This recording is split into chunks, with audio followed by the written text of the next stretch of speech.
tarde, ministros. Hoje foi apresentado para a gente um programa, né, de retomada econômica. Eu queria saber por que o ministro Paulo Guedes ou outros integrantes da equipe econômica não estão presentes e também queria saber alguns detalhes sobre esse programa que foi apresentado.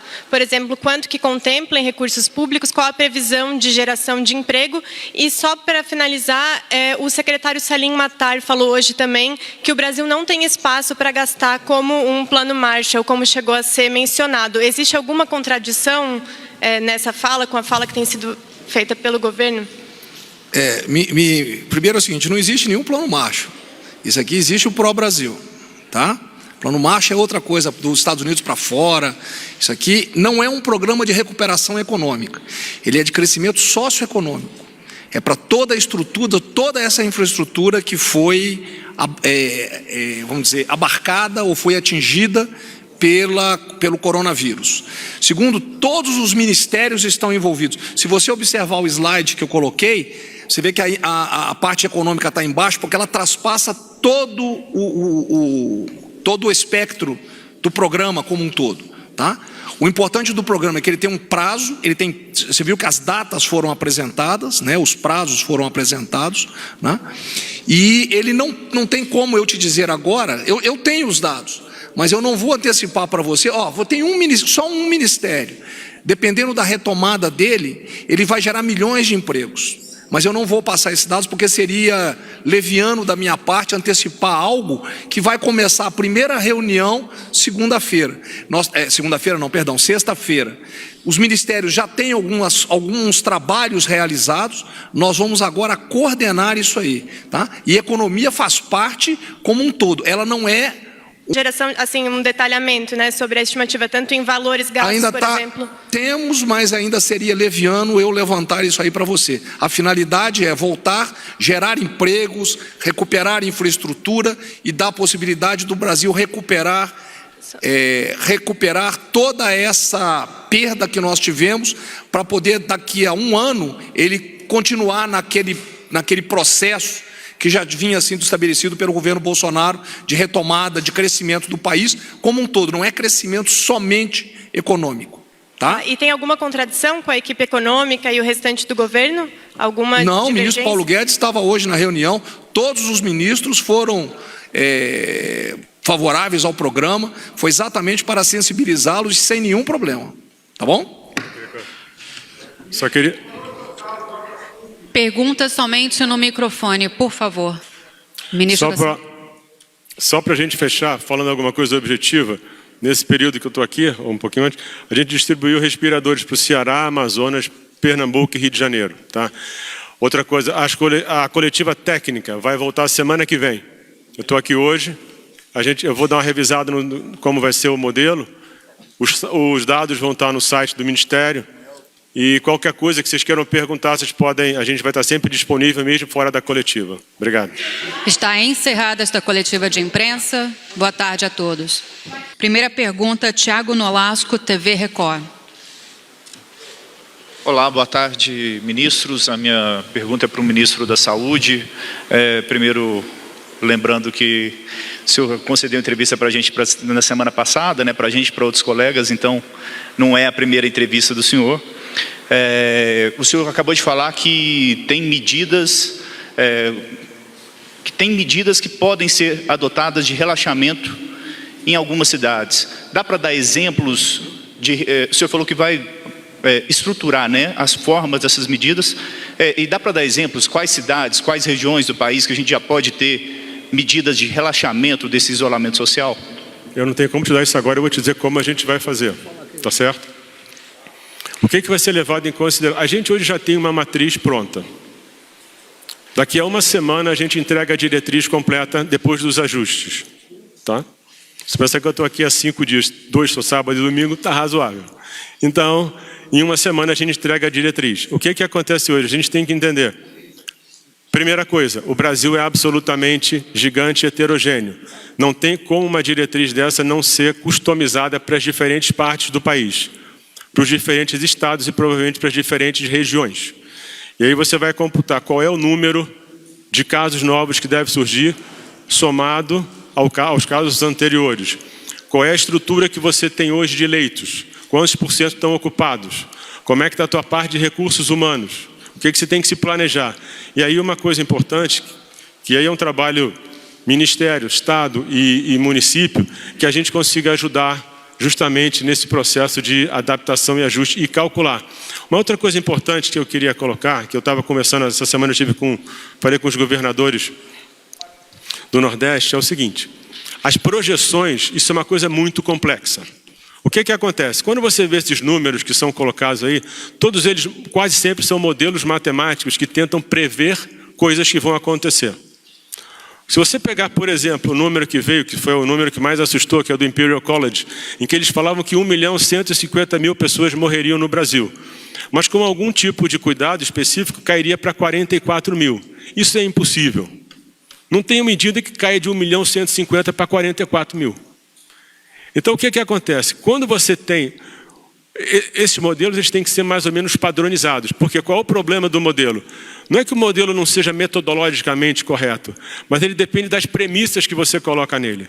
Se você botar número errado, o resultado pode sair completamente desbaratado. E você começa a comparar pessoas que fizeram projeções completamente diferentes. E o que é pior, se você gera números muito alarmantes e as pessoas começam a tratar o que é um modelo matemático, que é só um exercício matemático, como se fosse verdade, você piora ainda mais o medo e a expectativa da sociedade. Entendeu? Então a gente vai trabalhar essas variáveis todas e vai desenhar. Semana que vem a gente está entregando um modelo que é para ser usado nos estados, nas diferentes regiões, para que os secretários estaduais e municipais possam usar como parâmetro e a gente vai ajudar dessa forma. É isso. Só um complemento aqui, porque nós saímos agora da reunião com o governador Eduardo Leite.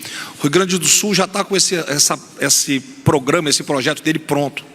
Ele fez uma análise de risco, fez atividades essenciais, fez um levantamento por cidade, tem lugar que está sobrando leito, tem lugar que está faltando leito, então ele já vai começar a fazer essa liberação seletiva, mas não tem como você fazer isso num pacote para o país inteiro, cada local é um local. Muito obrigado. Aí é óbvio que ele também vai distribuir por tipo, as pessoas da população, subgrupos, tudo isso inclui. O modelo ele tem que incluir todas essas variáveis.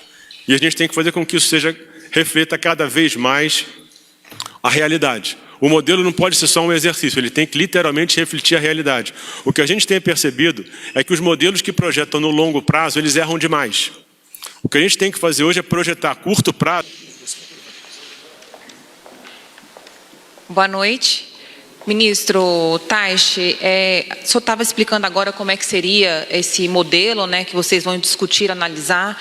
Agora, como é que fica nos estados em que a capacidade de atendimento já está praticamente esgotada? Então, se fala em flexibilizar medidas de isolamento, e o senhor também acabou de dizer sobre essa questão da saúde não conseguir nesse momento acompanhar a evolução da doença, e algumas pesquisas já mostram, inclusive, que pessoas que tiveram a Covid-19 voltaram a testar positivo. Então, como tudo isso pode ser analisado? Como falar em flexibilizar? A gente sabe, o senhor falou também que o país não pode ficar parado.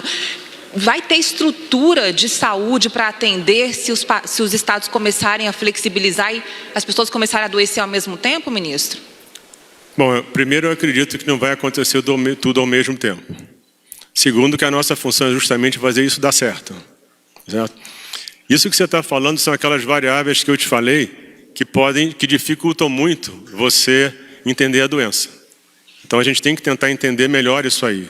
A gente hoje vai buscar justamente essa informação para tentar, em cada região do país, fazer o que é o adequado para aquela região. O que a gente tem que entender é o seguinte: não tem fórmula mágica.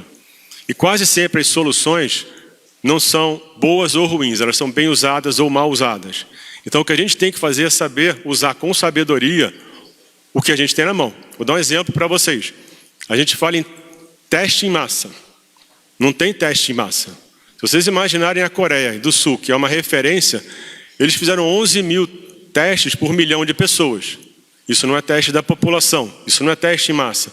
O que você tem que fazer quando você usa o teste é mapear a população de tal forma, isso está sendo feito já, isso já está acontecendo, para que a tua amostra reflita a população.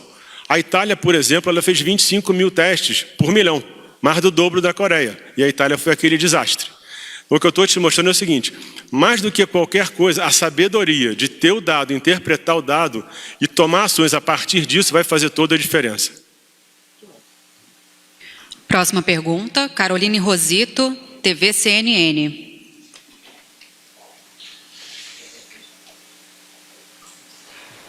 Boa tarde, ministros. Pergunta para o ministro Taishi. O senhor tem defendido bastante nas suas primeiras falas a testagem em massa. Aqui no Distrito Federal já começou esse teste. O senhor acredita que vai começar, então, flexibilizar essa questão do isolamento, como defende e pretende o presidente Jair Bolsonaro? Inclusive, o governador comentou que essa é a intenção de reabrir o comércio a partir de agora. E também, governador, se o senhor puder confirmar se a ideia de reabrir as escolas militares é a partir da próxima segunda-feira, dia 27. Obrigada. A gente tem que lembrar, a gente tem o teste para o diagnóstico e o teste para ver quem está imune ou não. Esses testes têm suas limitações. O que é importante agora é que a gente desenhe a forma ideal de distribuir os testes. Mas dentro do modelo que eu coloquei para vocês, obviamente, o monitoramento contínuo, você vai ter indicadores que digam o seguinte: volta. Então, a decisão que você toma, o que é importante numa situação como essa, numa doença instável como essa, onde a gente conhece pouco, quando você conhece pouco alguma coisa, você realmente não consegue prever o que vai acontecer. Então, você tem que ser rápido o bastante para fazer um diagnóstico e tomar uma atitude. Então, uma das coisas que a gente vai ter dentro dessa diretriz é, se acontecer isso aqui, recua. Infelizmente, quando você não domina um assunto, você tem que testar. E a tua capacidade é de testar e agir. Testar, diagnosticar precocemente a consequência do teu ato e rever o que você tem que fazer. Então, realmente, a ideia é testar. E como eu falei, trata teste em massa como um teste da população, tá certo? Quando você fala da Coreia, eles testaram 1% da população. Então, talvez isso vai ser uma combinação de testes disponíveis, capacidade de testar as pessoas certas e capacidade de interpretar e tomar as ações necessárias em cima do resultado que você tem. Porque, na verdade, o que importa não é você testar. O que importa é como é que você conduz de acordo com a resposta que você tem a partir do teste. Última pergunta. Eu parece que eu tenho aqui uma complementação, me foi indagado. Em primeiro lugar, no que diz respeito às escolas, essa colocação de que seria segunda-feira, ela partiu da imprensa, não partiu nem da minha boca, nem da boca do presidente da República. Nós falamos somente que íamos estudar a reabertura, e eu já coloquei aqui na minha fala, que a reabertura das escolas, conforme indicação da Secretaria de Educação e da Secretaria de Saúde, deve se iniciar exatamente pelo ensino médio, em virtude das colocações que fiz. Reforçando a fala do ministro, e aí eu tenho visto muitas perguntas aqui, vocês tratam cada estado como se o Brasil fosse um só. Primeiro é que as medidas de isolamento, elas vão ser decididas pelos governadores e pelos prefeitos, já tem decisão do Supremo Tribunal Federal nesse sentido. E cada estado da federação tem uma configuração diferente. Por exemplo, no Distrito Federal eu não posso abrir por regiões como o governador Eduardo Leite, porque aqui o Distrito Federal ele vive de um pêndulo. As pessoas vêm trabalhar aqui no centro, na capital, e voltam para suas cidades. Então aqui eu tenho que fazer a reabertura de uma forma diferente com o que vai ser feito no Rio Grande do Sul.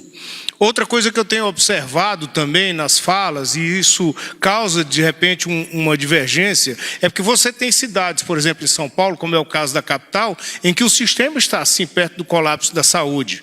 Agora você tem outras cidades do interior de São Paulo que você não tem sequer casos. Então essas medidas elas têm que ser adotadas observando cada uma das regiões. E isso vai bem de encontro ao que coloca o ministro da Saúde nesse momento. Esses modelos eles têm que ser aplicados de acordo com as situações de cada uma das cidades, de cada um dos estados, e tomadas no momento certo. Então é isso que tem que ser observado. Não adianta você comparar, por exemplo, o estado do Amazonas todo pelo que está acontecendo dentro da capital, Manaus. Nós temos que ter aí uma observação muito grande em relação a isso e saber diferenciar os modelos. E lembrando sempre que foi estabelecido, e está na nossa Constituição, que a competência ela é dividida entre União, estados e municípios. E a responsabilidade nesse momento ela é maior de estados e municípios no que diz respeito ao distanciamento social e à reabertura dos comércios. Como bem colocado pelo ministro técnico aqui, a importância do governo federal nesse momento é exatamente nos dar estrutura para dar segurança à população nesse momento de reabertura, e eu fiquei muito feliz com a fala do ministro aqui nessa assentada.